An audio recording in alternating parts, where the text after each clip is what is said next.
Well, welcome to SoCal Sports Report's weekly podcast. I am John Stellman, along with Vince Morales and our gypsy over here. Gypsy. Wow. John Adams back from a total gypsy. Wow. From a difficult road trip.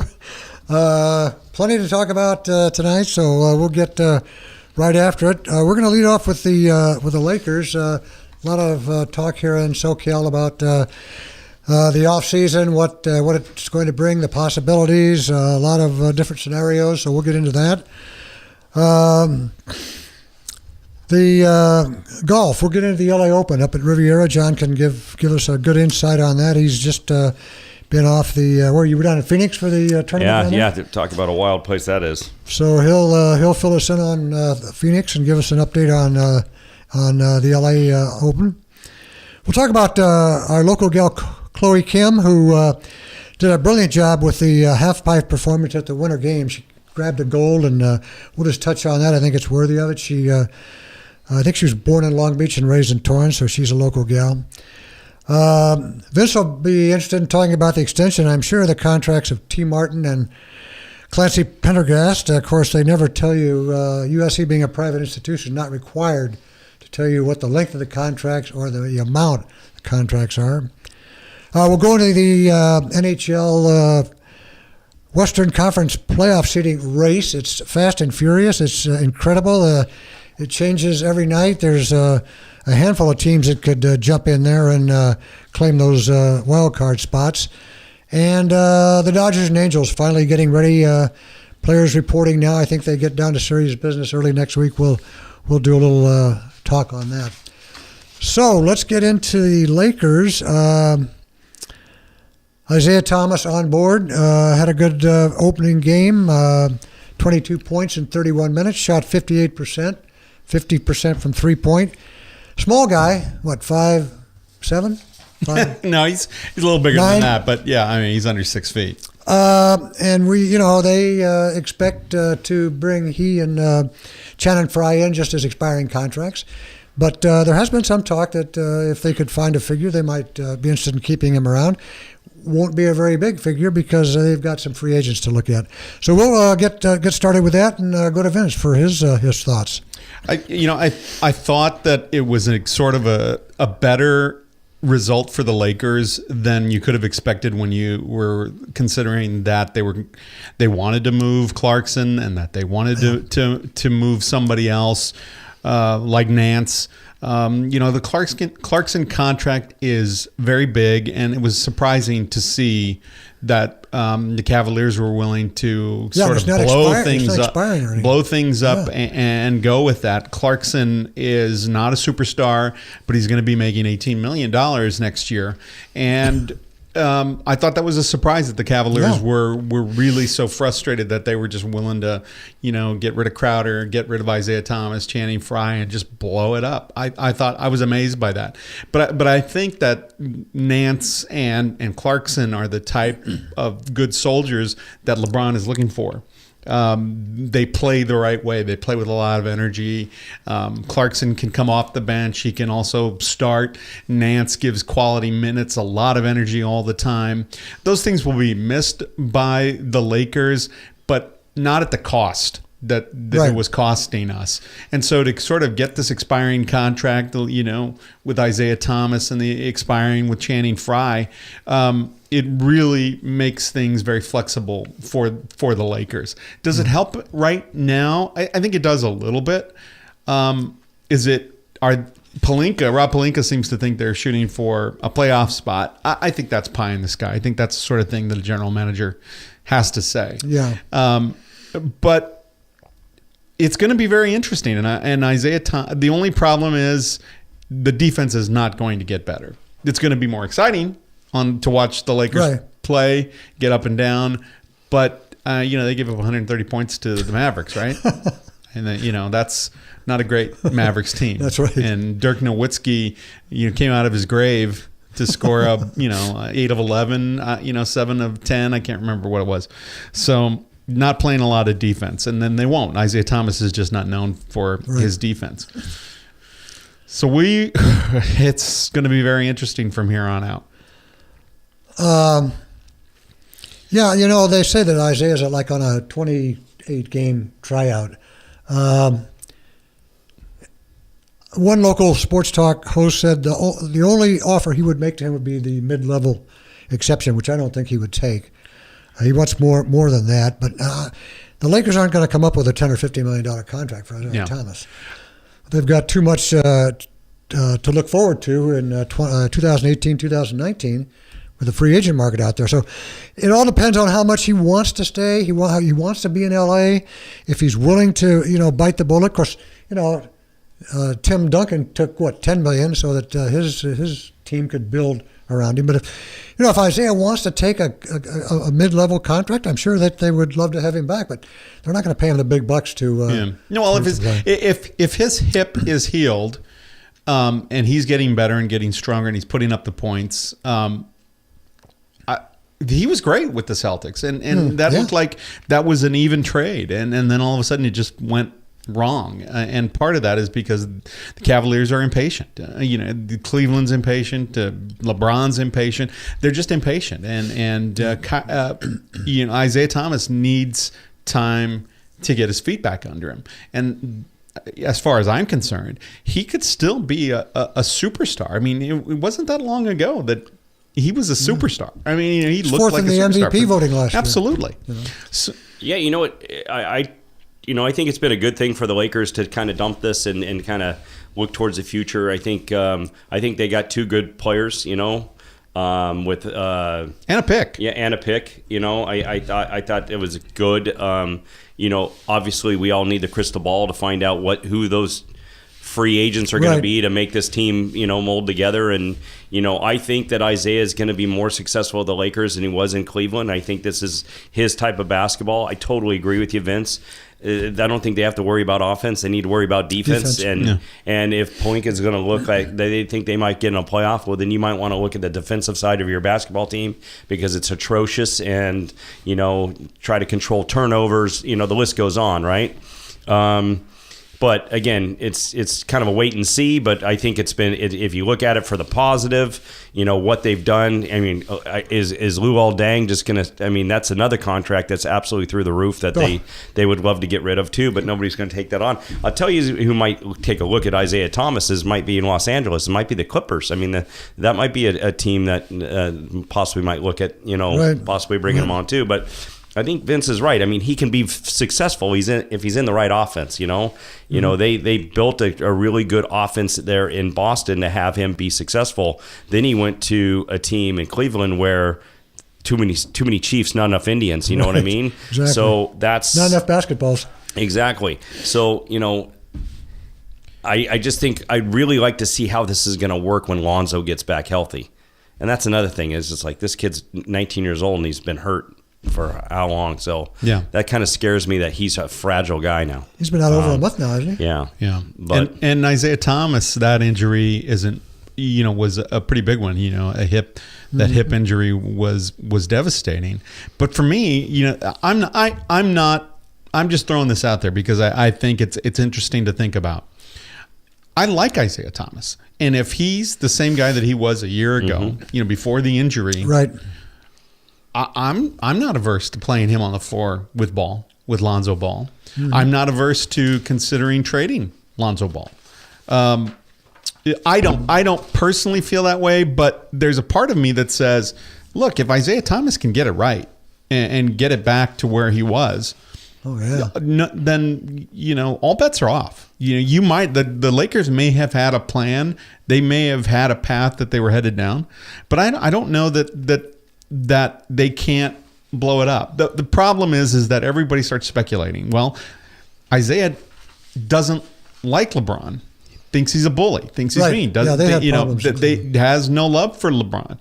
LeBron looks at Isaiah and thought he should be playing better. He's still recuperating. So I don't think LeBron's right in this situation.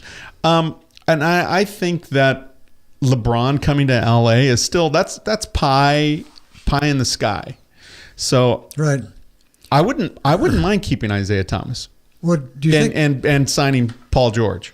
I mean, now if you think about that, Paul George, Isaiah Thomas, Lonzo Ball, Julius Randle. Yeah. I mean, Kuzma, really, Brandon and Ingram. that's what and you're looking at a Randall. Let's just say Lonzo Ball, Brooke Lopez, Caldwell and Ingram.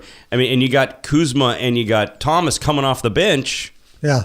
It's pretty good. I mean, you're still probably at only a 7 to 8 man roster. To be honest with you. And that's or Josh I don't know Hart's, what Josh Hart's been great. Yeah, and Channing Frye. We don't know. Channing Frye will give you minutes. Yeah. He'll give you minutes. Not a lot of minutes. I mean, he's getting up there, but he will give you minutes. But you got guys coming off the bench that are going to give you 20 points. I mean, that could be. But again, we got to worry about the defense. I totally agree with you, Vince. It's unless you want to win. You can sit here and talk about all the positive, I love this mix and I love that mix, but you still got to stop the other team. You know what I mean? Yeah. So, and you're right, Vince. Giving up 130 to Dallas is just disgusting. I mean, that's just that you can't do that. You know what I mean? Yeah. I know that they got. We went and beat Oklahoma home and away, but I think here I don't think any star played. Right. So. Well, yeah, Westbrook didn't play in the last game against the Lakers. So. Does Thomas and LeBron didn't exactly get, have complimentary remarks to make about each other in Cleveland. Would that affect how LeBron looks at LA as far as making it a destination? Absolutely. But I think the Lakers... Again, they don't want to be caught tampering. I mean, Magic's been busted twice for speaking out, and again, that sort of thing it's no big deal, but it's sort of amateurish. It's like Magic needs to keep his mouth shut about stuff like that. So now I start to have less faith that Pelinka and Magic can get LeBron. And the fact that they've got Isaiah Thomas, obviously, if LeBron is even the slightest bit interested in signing with the Lakers, then you got to just let Isaiah become a free. Let him go. Right. Let him opt out. Sign. Be a free agent. You just got to let it go. Right. There's just no way that's going to happen again. It's just he won't. LeBron doesn't want to play with him. I don't think Isaiah wants to play with him. It's just not going to happen. Right. So at that, there's a food chain, right? And LeBron's at the top of it. Right. So as far as the Lakers are concerned, no matter how much better Isaiah gets, if LeBron is available, they're going to let that contract expire with Isaiah. Exactly. And they're going to move on to try and get LeBron. And again, I think some of what the Lakers were saying is that, we're making room for 2019 was sort of like a Deke move. It was sort of like we're dodging here. And then after they said it, then the Clippers came out and they said, we're looking at the 2019. Yeah, and then exactly. the Lakers went out and said, we're clearing cap space for 2018 because they look at this trade. And so it's all just maneuvering, right? And again, part of it is if you don't get George and James, then you better have put it out there that you're looking past this summer, right? Because if you go out there and you fall flat on your face with those, and then you start saying, now we're looking at 2019, then you look foolish. So if you say it out front, then it looks like you're thinking about all inevitabilities. You're thinking about all the options. Right. You're looking for this summer, trying to sign LeBron and Paul George, but that there are options if you don't pull that off. Or if you just pull off one and not the other. So there are things that you're freeing up. And Pelinka has created, he's been a genius at creating the cap space. Some of it might look heavy-handed. Immediately it was like you look and it's like, okay, who's at the top? And it's Mozgov. Okay, let's get rid of him. And who's at the top? Luol Deng. We can't get rid of him? Okay. Jordan Clarkson. They're getting rid of all the big numbers. It's a little heavy-handed. But there's more maneuvering going on. And so I want to see what happens. If they're going to give up 130 points every night, it's going to be no fun. Mm-hmm. It's going to be no fun because the chances that you're going to score 132 or more on any given night are very low. Yeah. Because you got a lot of young guys that are inconsistent. Brandon Ingram can go off for 25, but he could also only get you 12. Yeah. Julius Randle can get you 25, but he also can get you 12. And who's going to rebound? And who's crashing the board? I mean, we've been like skipping and jumping because Josh Hart has been pulling down 11 boards a game. Exactly. Right? Yeah. Why is he doing it? Where's the other guys? Where's everybody else? Yeah. Yeah. Let's just say that everybody else is the big guys. Yeah. Let's just say that everybody else is boxing out. Nobody ever thought that Brooke Lopez was going to be a 15 rebound a night guy, And again, the more that he shoots from beyond the perimeter and is that stretch five, the less opportunity is for an offensive rebound. Right, it's just not going to happen, which is sort of, cuts his rebounding by about 25 to 30%. Exactly. So he's going to get only defensive rebounds typically. Yeah. So I get that. You're trading some of the rebounding for some offense, but to be good defensively, you've got to where I thought Clarkson and Nance were great on. They crashed the boards big time when it came to ball. When balls went up, they went crashed toward the for offensive rebounds, and you need to get back to that a little bit more. But you get rid of something like $22 million off your cap. That's not counting Isaiah and Channing on the books next year at the end of the season. It's very clear what the Lakers are trying to do, and it's not, they're not going in the draft, and I think as much as we hate to talk about him, you have to talk about the types of things that are being said, because Lonzo Ball is very young. He's impressionable. He's suggestible. That's his dad. That's also his boss, right? Because Lonzo, as a father, has always been those three young men's boss. He's also the boss of, his brand. He's the boss of the agent who, Lonzo's agent, Harrison Gaines. Right. So he's the boss. So you can't talk smack about your dad, and you can't talk smack about your boss. You just shouldn't. And Lonzo is in a really tough position, and I don't know that that's going to get better for him. No, and he's a young man who should be able to say the right things. But when his dad said nobody wants to play for Luke, all that kid had to say was, that's not true. We like Luke. Luke's great, learning a lot. But all he said was, I'll play for anybody. Wrong answer. Right. Yeah. Wrong answer. Yeah. So when his dad comes out and says, Lonzo won't re-sign if the Lakers won't take my other boys, he needs to come out and he needs to say, yeah, well, I like it here. We're doing a good job. I'm not listening to that sort of stuff. My dad's across the world in Lithuania. Right. But he's not going to do that. And so I think, Stephen A. Smith came out and said, maybe the Lakers should move him. And I think they should consider it. Well, would anybody take it? I agree. Anybody take that chance? Sure they would. Absolutely. Okay. That's a top 3 pick. And right now they need to get him some more games. I mean, nobody obviously, the trade deadline's over. That's not going to happen. But come summer, they should consider it. They should think about it. I wouldn't be. I mean, it was great because Luke came out and said, after all this kind of stuff, he says, it's not our job of professional teams to respond to what parents have to say. If comments affect Lonzo, then we need to have a conversation. But if it doesn't bother him, then we don't need to have any conversation. Yeah, the problem is that he's not playing. So we don't know whether it's affecting him or not. Right? When Isaiah came, he said, hey, there's a lot of love in this locker room. Everybody gets along, right? Right. Well, that's because, Lonzo's dad is halfway across the world. Bozo. Right? And Lonzo isn't playing. So right now he's just rehabilitating. And who knows when he's coming back? Certainly not before the All-Star. Yeah, that's definitely after the All-Star break. And, all of this is just nonsense. It's just noise. It's just a lot of noise. And fans are going to be in an uproar, but the Lakers need to just sort of stay their course and look at all viable options. And I know that you can't even consider moving Lonzo until you get him back healthy and he starts to contribute and do and prove and progress. That's hard to do on the bench. On the disabled list. It's just hard to do. Impossible to do. Not going to get any better. I wouldn't as be a player. Wouldn't hurt me to see. And that's the other thing is like what you just said is Isaiah starts to tear it up.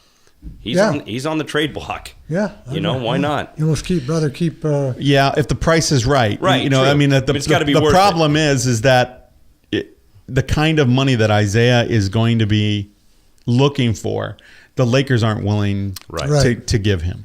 Right. Unless he's healthy and there are no other free agents. But do you think a guy like Thomas? Oh no, he probably wouldn't. I mean, he'd struggle. He's not going to want to play with LeBron. He already did that, and he didn't like it. Yeah. So if they can get somebody for, Lonzo, and he says to them, "Hey, look, we're going to bring in Paul George and LeBron," Isaiah's probably going to say, "I want as much money as I can get because I struggled with this guy already." So Plus, it's probably not a good mix to have Isaiah and LeBron on the team again. I mean, obviously they're 0 for 1 as it is, And again, Vince, I know he's still hurt and he's not 100%, but. Plus, he wants to.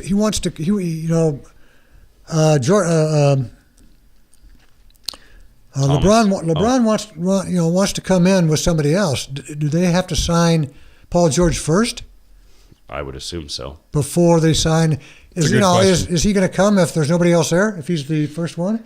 It's a good question, but for me, I don't know. I mean, the question would be, if you're LeBron, you shouldn't be waiting to see who's coming. You do what you did before, and it's like you go where you want, and then you bring whoever along with you. Exactly. That's it. I mean, that's the kind of mega star that you are. So you don't need to sit around and wait to see if Paul George. You can make this team a championship team without Paul George. And it's like, dude, this train is leaving. If you want on, get on. Yeah. If you don't, we'll find somebody else, and we'll come get you. And in the playoffs.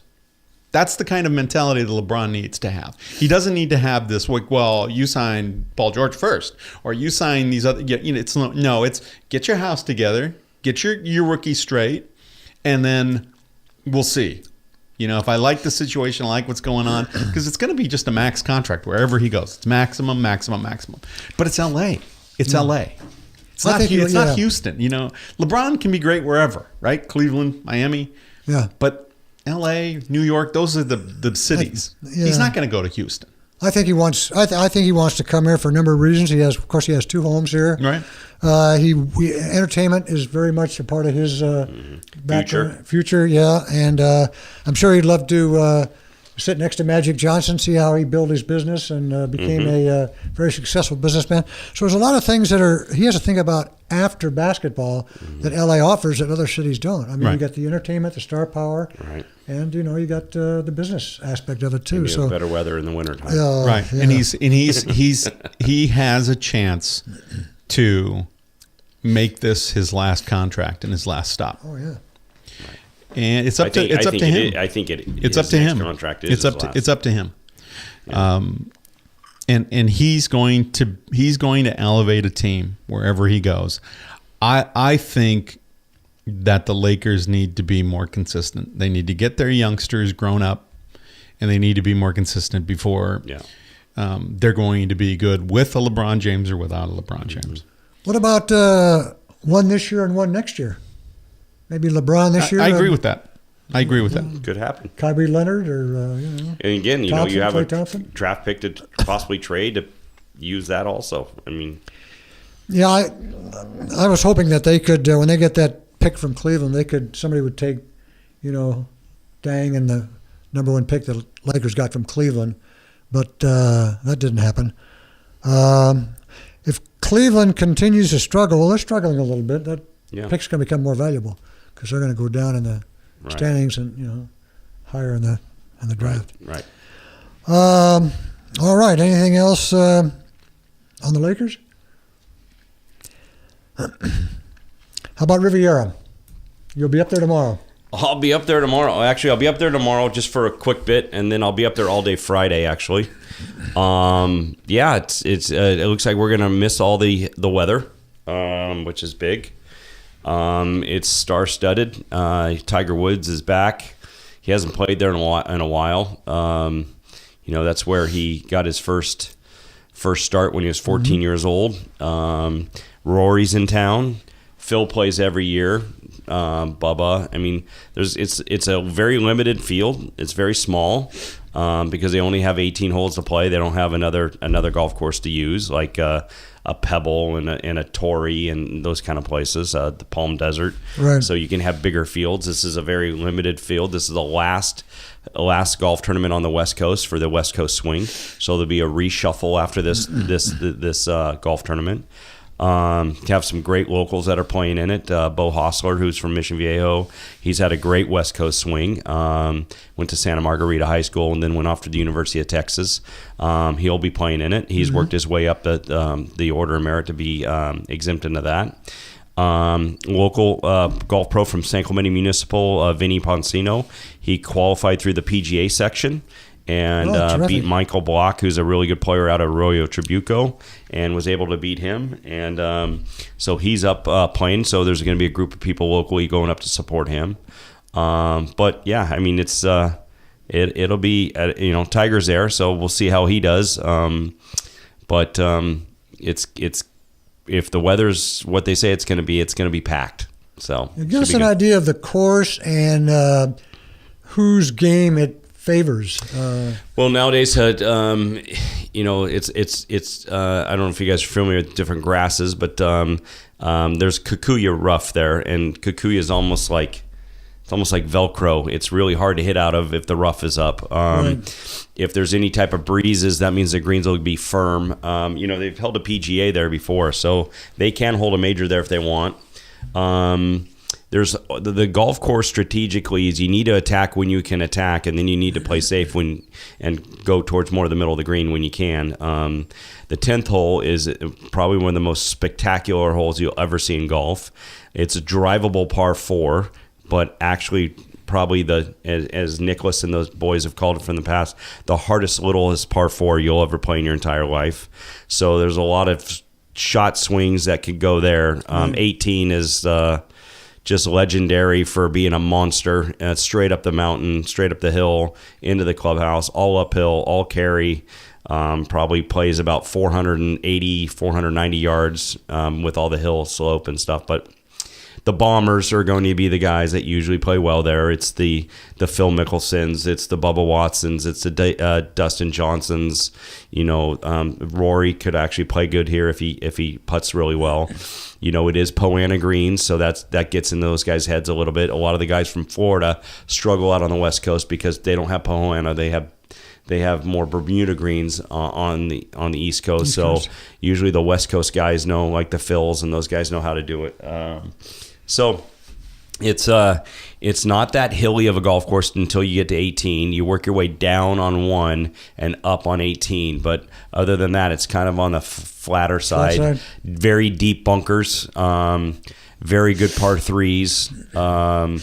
And then they throw in probably, there's about 4 to 5 par 4s that are just monster par 4s. Eucalyptus, it's old school, it's Hogan's Alley. Right. It's just a great, it's in my top 5 for sure. It's just, you feel the history around the place. It's phenomenal from tee to green. It's one of the best out there. So yeah, it feels like an underrated course to me, that it doesn't get quite the national attention, and that's the way they want exactly. it. Though. That's the way they want it. They don't.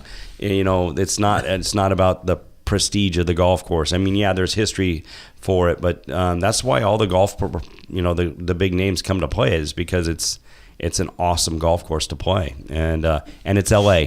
You got Lakers playing, you got Clippers playing, you got the NBA All-Star game is in town this weekend. Right. So, it's Hollywood. It's, and if you get the weather that they're talking about, it's just going to be a postcard out there. It could be really, it's just gorgeous. It's just like Pebble Beach was this last weekend. Last weekend, that was a postcard up there, and that is probably one of the most beautiful places on earth. So exactly.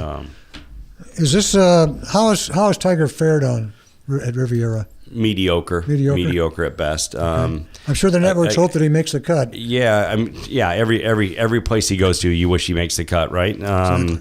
But I think this is going to be a tougher test than Torrey was. Although Torrey on Sunday, you had a Santa Ana wind blowing from the opposite direction, and it was blowing and gusting up to 30. So I'm not going to judge it on that. But from tee to green, I think Riviera is a tougher golf course. Weather being somewhat perfect with small amounts of breezes, he should be okay. You can spray it there a little bit, in spots. But again, hard for me to judge. I haven't been on the golf course. I don't know what the rough's going to be like. I'll get more of a kind of sense of what it's going to be like tomorrow when I get to walk. So, Yeah, for Tiger, the expectations should be low for fans. Exactly. It's good to have him back out on the course. It's good to get him back in tournaments, but don't expect miracles. It's a different game. It's a different Tiger. He's hitting it differently, and his game has changed, and people need to understand that he's still trying to get better, find it, and get ready for the majors, and that's just what people have to resign themselves to. It's just a trust factor, He's got to be able to trust it, and that's what it's like. Vince says he's still trying to figure that all out. It's great to go out, and I've heard stories about him going playing with the boys down at the Medalist Club, and him shooting 65 like it's a piece of cake. Well, doing that and playing in a tournament is much different, Right.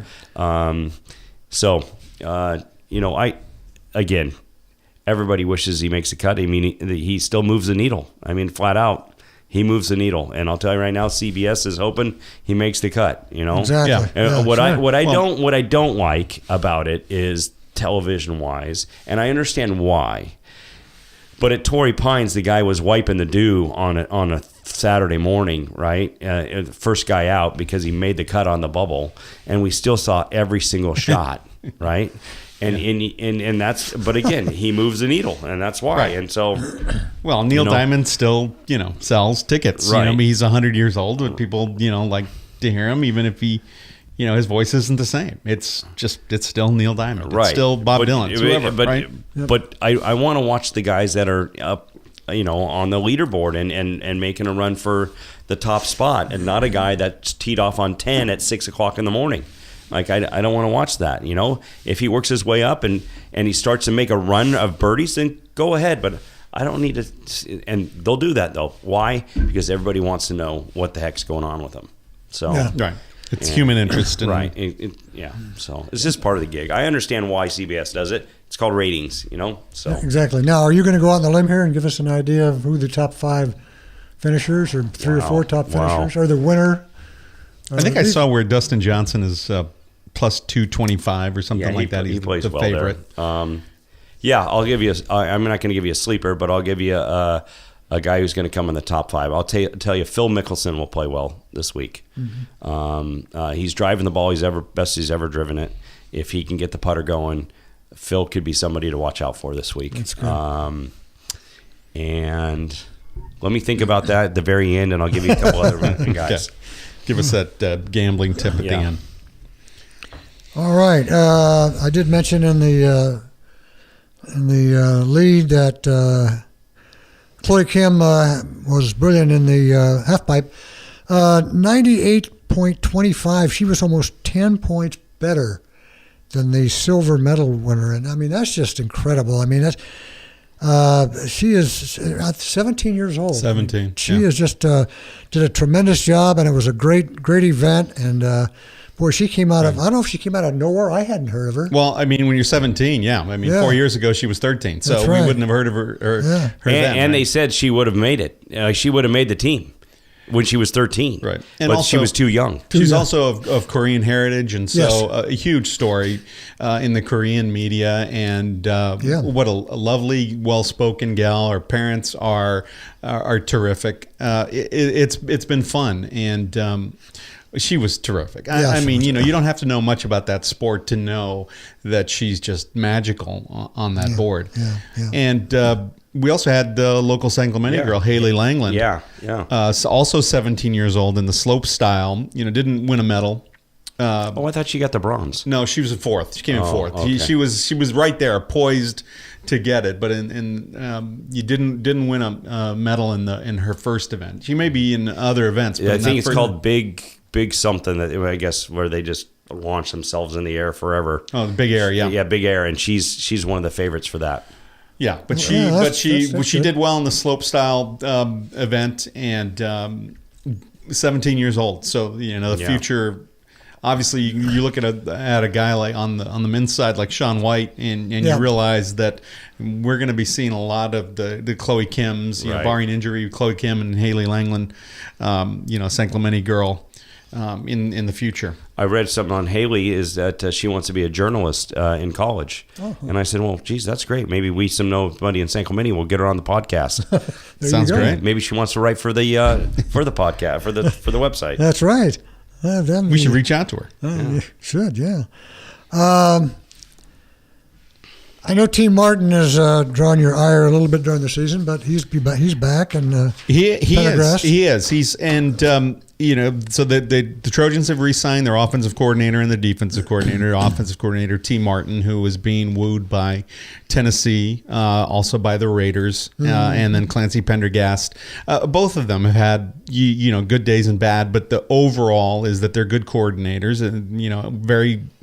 and they've been extended. And again, they don't give the money, the dollars, and the length of years. But I think it's safe to say that Helton's been extended to 2023. That's most likely T and Clancy have been extended to 2023. And if you look around, the highest paid coordinators out there are probably in the $1 to $2 million range. That's the highest coordinators getting. So I'm guessing that T and Clancy are getting somewhere in that ballpark of $1 million a year, maybe $1.5 million for T.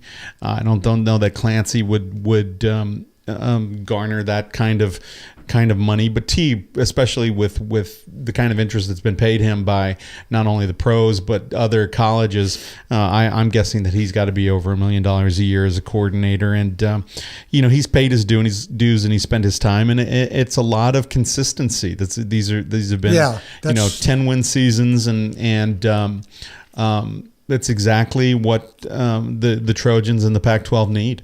Is consistency, and that's what they've done. And I want to point out that the Trojans also have the Pac-12 Recruiter of the Year in Johnny Nansen. He was voted number one recruiter in the Pac-12, sixth nationally by 24/7 Sports. T. Martin was ranked the second best recruiter in the Pac-12. The Trojans made out like bandits, and one of the reasons is their offensive linebacker, outside linebacker coach Johnny Nansen, and he's sort of the unsung hero.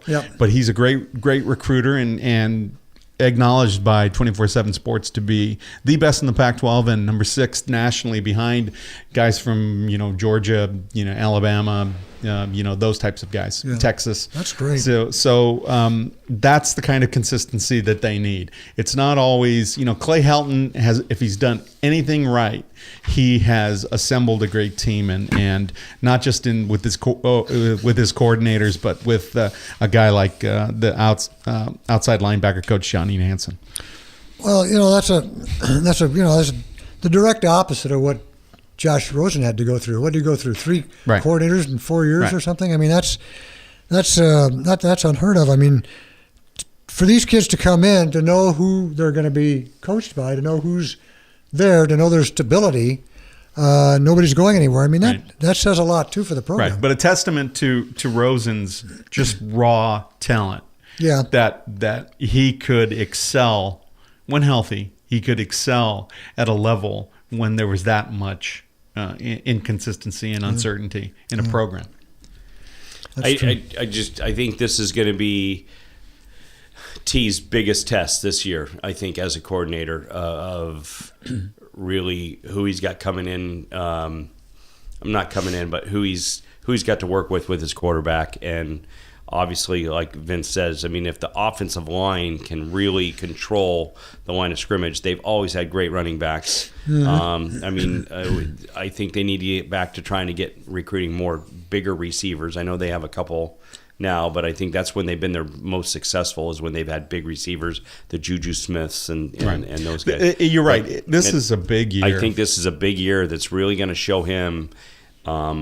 And I think it's going to be the biggest test that they have when it comes to they're losing a lot of guys. Well, there's no question they've lost a 4,000-yard passer, a 1,500-yard rusher, and a 1,000-yard receiver. Right. So it's a tall task for T. Martin, but he's a confident guy, and he feels like bring it on, and so. I'm hoping that he continues to grow as a coordinator. He continues to be more consistent, and that he finds those diamonds in the rough. T. Martin was one of the earliest proponents and advocates for Sam Darnold. I mean, he looked at him and said, "Oh yeah, we're going to use this kid. He's going to be something." So T can recognize talent. And it's just a matter of whether he can game plan and scheme and continue to scheme at a high level. Right now, he's setting the table for his head coaching position, his next position. Right. Right. So, teams beyond Tennessee will be coming and knocking on his door next year if he proves that he has what it takes, and continues to show a good offensive team and scheme with USC next year after losing all of those big stars. Like John said, it's going to be it's going to be a test. It's going to be a test for him, and he's making those big bucks. And and then that's where he looks at his offensive line coach and said, we win or lose with if you can control the line of scrimmage and run the ball successfully, and they've always been able to in the last 4 years, they've been able to run the ball really well, which opens up their offense, and then be able to make that easy for that young quarterback now to make those throws. And, because I think with Pendergrass, I think always the defense is going to be, above average, it's going to be, it usually is pretty good and very aggressive. But again, you still have your quarterback that's fresh and new. And if you can make it easy on him, then I think, things will flow into place. So, I don't know. That's just my 2 cents on it. Yeah, it'd be interesting. Let's take a look at the NHL's Western Conference. The Kings are currently 9th and the Ducks are 10th, so they're looking in at that 8th seed. But there's only 4 points separates the 11th seed, Colorado, from the 6th seed, San Jose. And you got all those other teams bunched in. It's going to be a train wreck down the stretch. Yeah. The Kings are 1 point out of both the wild card and the top three in the Pacific. So it's close. I mean, they were right there in the top three, and then they were out of the wild card, and so they're 1 point out of the second wild card, and 1 point out of the top three in the Pacific. So a tough road trip for the Kings, and they're going to have to do it without Trevor Lewis, who is on injured reserve, and Dustin Brown, who's been suspended for a game. So tough road to hoe. The Ducks just can't. All they can do is get shootout losses. They can't. They got 11, shootout. Well, more than any team in the league. I tell you, what was wild. I'll be net honest with you. I've been on the road for so long, right, that I haven't been able to watch a lot of West Coast sports, right? And then I think my last podcast, we talked about how good the Kings were and how they were flowing great and everything was on. We're just trying to go after the Knights in Vegas.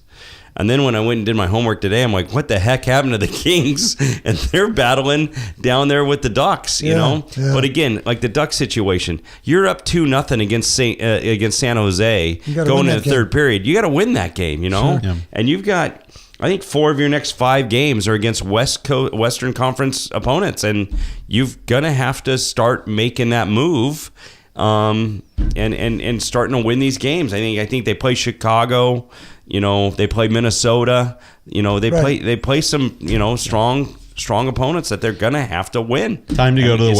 It's time to go, right? Time to go to the whip. Well, 11 overtime losses. I mean, if they had won 6 of those games or 5 of those games, they'd be right near the top. Well, ifs and buts were candies and nuts, we'd all have a Merry Christmas. Exactly. Yeah. So, but yeah, I mean, they have to win these close games. So, and that's gonna be it's go time. It's like make that move now because it's going to have to, or you're going to be enjoying an early vacation. That's right. Yeah, they'll be golfing. Right. Okay, spring training. Dodgers and Angels are in Arizona, or arriving in Arizona. Should be, I think the full squad workouts are Monday or before that? Yeah. Yeah, I think so. Matt Kemp is in camp. Matt Kemp is there. Who would have believed that would have happened?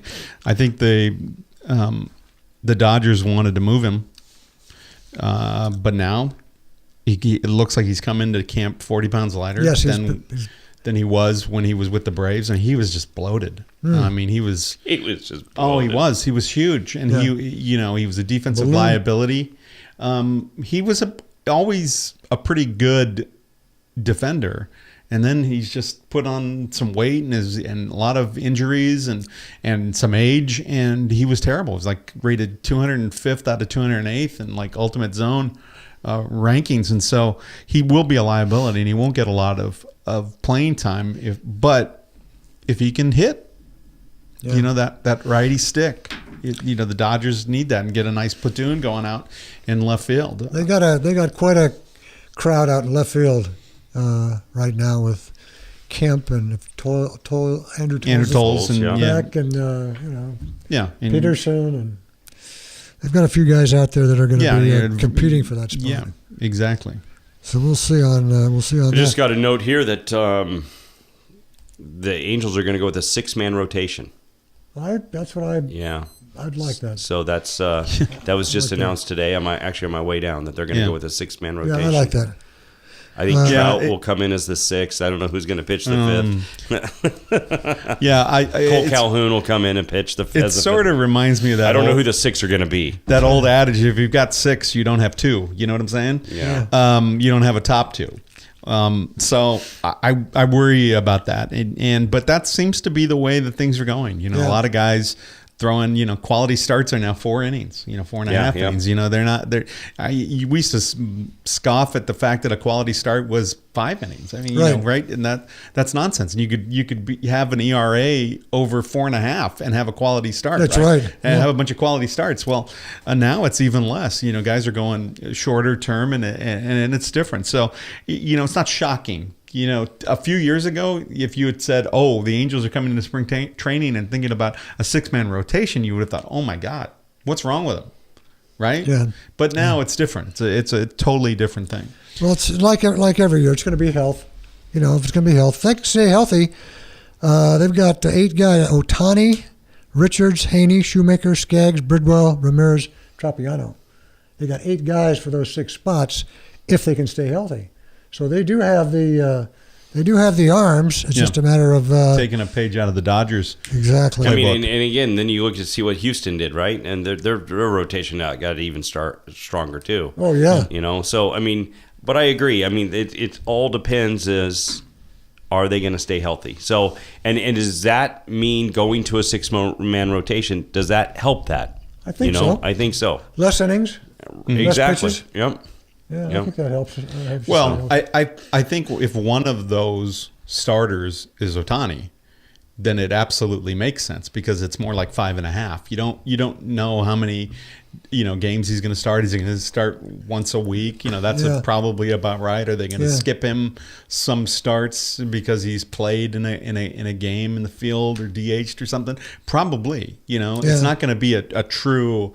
He's going to pitch every 6th day. Mm-hmm. I don't think it's I know that Cole Calhoun went on social media and said it's just mad power.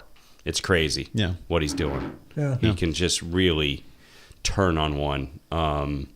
But, I think it's going to be very successful when we go to play the National League, Yeah. And you have him. So that would be an obvious, putting him to pitch in the National League. So, they're not going to face those guys twice or him twice. So, I could see that happening a lot. But I think with the track record of Skaggs and Haney and Garrett Richards, a 6-man rotation makes a lot of sense. Yeah, So. I've been in favor of that since day one. I saw just what might be a disturbing article. They had quite a couple of good articles on Ohtani in the Register, and one of the couple of the people that they talked to in Japan, the manager and a couple of scouts over there said, Ohtani's got a better chance to become a better hitter than he does a better pitcher. They think hitting is going to be a strong point, not his pitching. And then I heard the flip side. So of my contact who works with the Japanese national team, and he said he's a pitcher. Yeah. He's not a hitter. Yeah. Can he hit? Yeah, but he's a pitcher. Like, he's been very impressed. And this guy that I know is an ex-pitcher. Yeah, So. it's very interesting. It's gonna. Yeah, I mean, the thing is that it's gonna say you can say all you want about a guy's potential, right? When he's in the minors, but if he can't hit a major league curveball, right? So we need to see if Ohtani can hit major league stuff, right? Exactly. We know he can throw pretty well. Yeah. He can throw hard. Yeah. He's got a lot. He's got some good stuff, but can he hit the good stuff?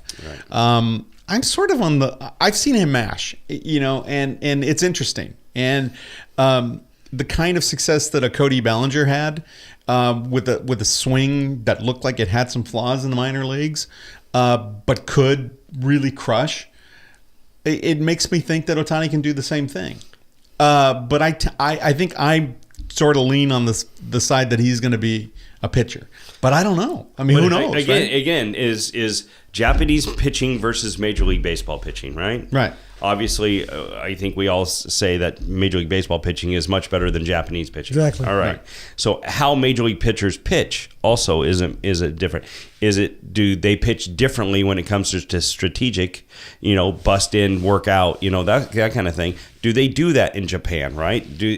And because I'll tell you right now, you're going to get some guys that could give a darn about Ohtani and know that he's, got a $20 million transfer fee or whatever it is, and they're going to bust him in. And my worst nightmare, we've talked about this in the past, is the guy hits left-handed. And now he takes one off the elbow, he takes one off the hand, and now he's done.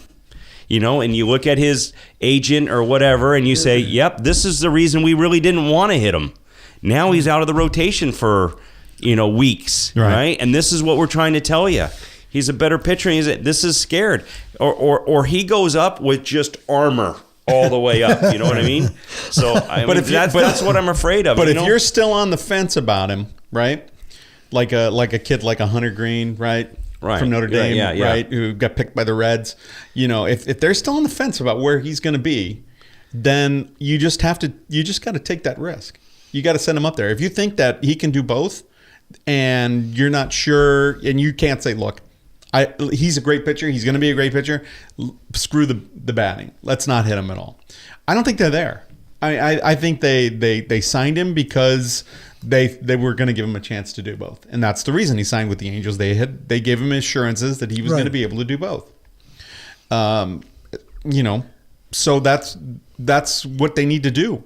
But at some point, he can either be really, if he's going to be just okay at both, but he could be great if he just dedicated more time to one than the other. Yeah, there you go. I don't know. Yeah. And again, all of a sudden he becomes a wow factor, and all of a sudden every time he gets in, he's hitting a bomb or he's going 2 for 3, and he's becoming.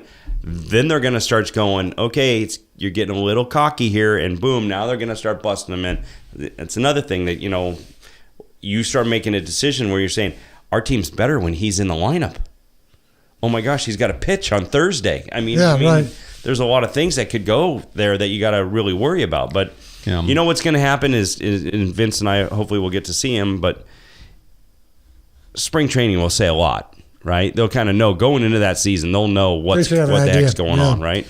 And but he's gonna put people in those seats, and they're gonna want to see him hit. Yeah, but also the other thing is his health. Right. Elbow. Right, is his elbow strong enough for the grinds of Major League Baseball? It feels like they're going to baby him the way that the Dodgers did with Julio Urias and plan to with Walker Buehler. Right. Again, Buehler with just 2 years off of Tommy John surgery. Right.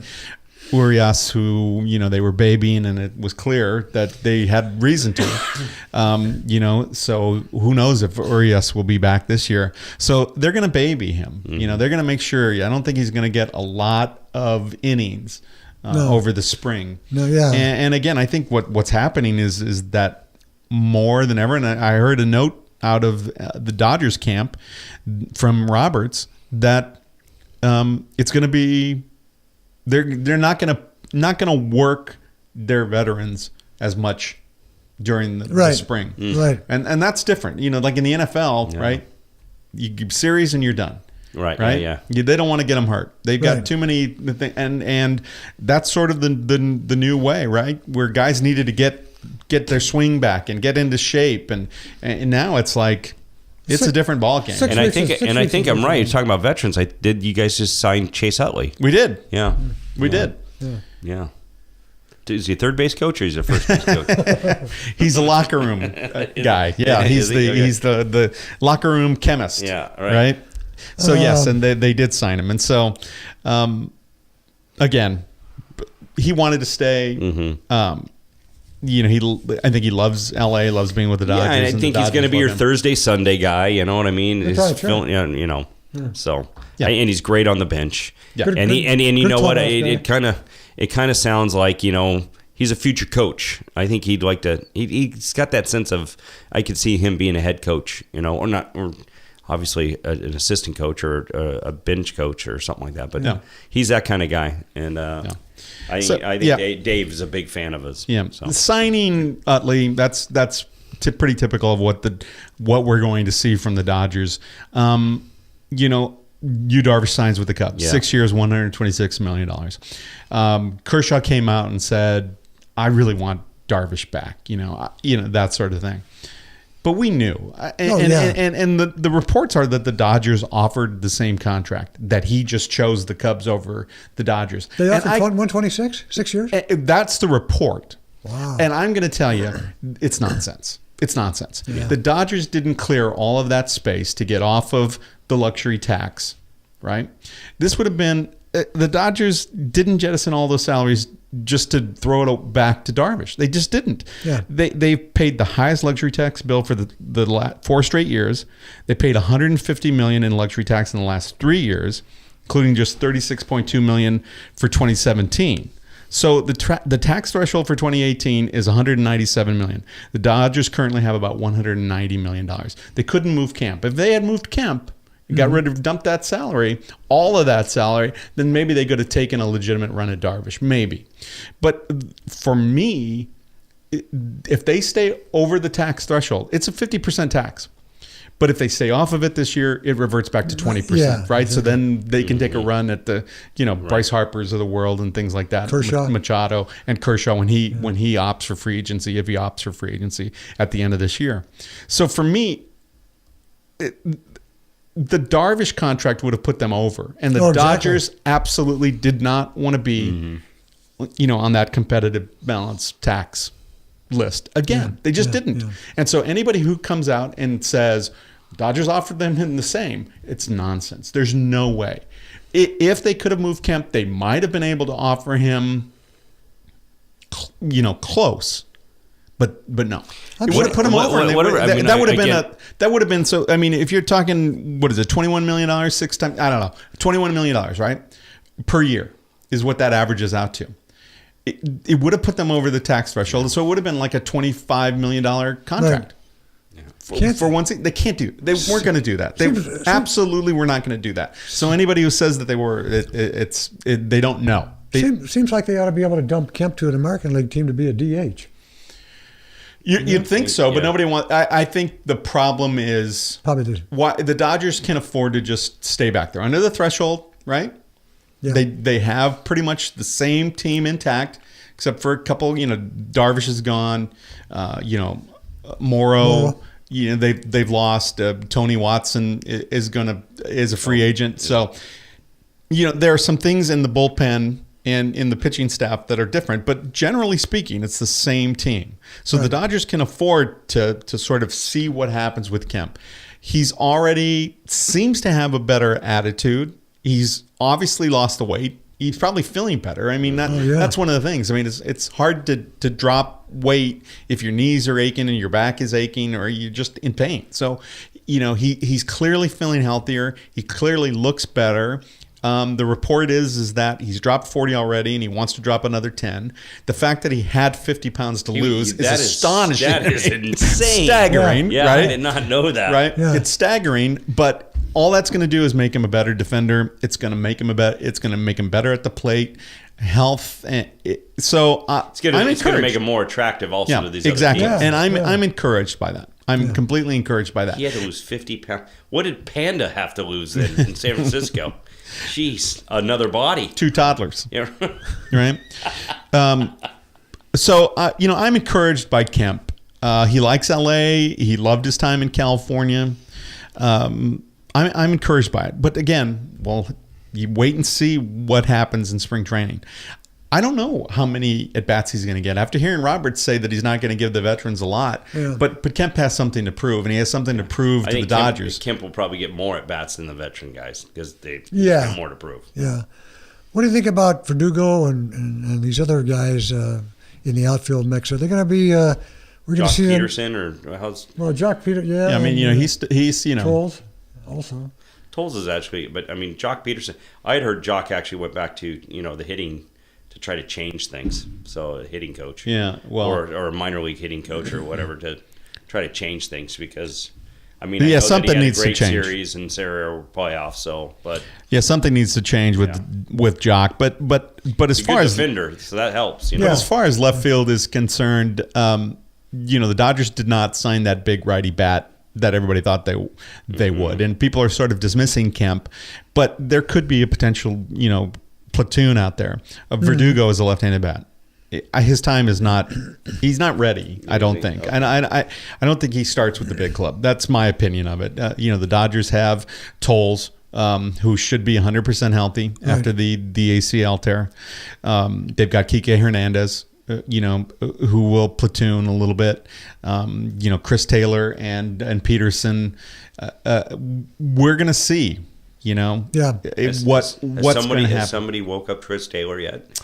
I don't think so. I don't think we're going to see. I don't think we're going to see the same type of power numbers out of him. But if we can get 15 home runs and the kind of on base that he was solid in center field, it's the reason why the Dodgers could keep themselves off the luxury tax list rolls and didn't have to overspend on a guy like Yelich, so they're set, I think, and they've got a lot of outfield pieces, and is Taylor the best defensive guy? No, but he acquitted himself pretty well for a guy who'd never played the outfield before. He also never hit home runs before, so there's a lot of precedent being broken, with Chris Taylor. But I think he's of the right mindset. I heard an interview with him on the radio a few weeks ago, and he sounds even more confident, more comfortable with where he was. Last year he was a very quiet guy, and even in interviews you could tell that it was like, wow, I don't believe it much either. There's a difference to it. It's not just luck. It's not just that he got hot. I think he feels now that it's recreatable and that's the kind of hitter he can be. Right. And the light bulb has gone off. Now, whether or not he can produce or whether there's going to be adjustments around the league to get him out, he still takes a lot of pitches. He sees a lot of pitches. He gets on base. But he's also the kind of guy who can be very aggressive at the plate sometimes too. So pitchers don't know how to pitch him. It's a bit of a mystery. It's not like Seager, who's always swinging first, second pitch. He doesn't see a lot of pitches. Taylor can sometimes really grind a pitcher down, and then other times see that one pitch early and stroke it. So I'm excited for the Dodgers. I'm excited to see what happens, and some kids growing, and I just want us to make the best of the time that we have with Clayton Kershaw, because if he does opt out, he's been injured the last couple of years, had some injuries, and he's slowing down a little bit. So let's make the most of the time that we have with him. Yeah, let's make this one more win. So going back to Riviera, I'm going to go. It's going to get a little chalky here, okay? But I'm going to take Dustin Johnson, Justin Thomas, and then a couple sleepers will be Mark Leishman. And then I'm going to take a Trojan this is sleeper of all sleepers, Jamie Lovemark. So, what are the odds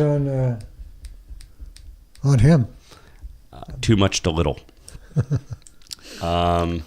But played all his college golf there at Riviera, so why not? Yeah. No, I like your thinking. And Phil Mickelson also on that, so I already picked Phil. Right. So, all these guys starting? All the okay. Yeah, they're all. Okay. No, they're all I just want to make sure we don't get caught in that trap again. Yeah. All right. Anything else we want to throw out there? No, good to be back. Yeah, good to have you back. Yeah. Have fun at Riviera. Good to see some familiar faces. Have fun at Riviera, and we look forward to hearing a little recap. All the inside scuttlebutt next week. Yeah. I think I'll be going to a USC basketball game on Saturday. USC nice. Oregon State. Oh, so good. I'll report back on that. Yeah, they've they need to right the ship against Oregon Thursday night, and then Oregon State. They need to sweep it home. Yeah. To get that ship. Typical right Pac-12 athletics, right? They're just beating up on everybody. Yeah, That's crazy. exactly. A lot of good teams, but no great teams. Mm-hmm. All right. I think that'll do it for tonight. Thanks to John and Vince, and we are out. Good night. Peace.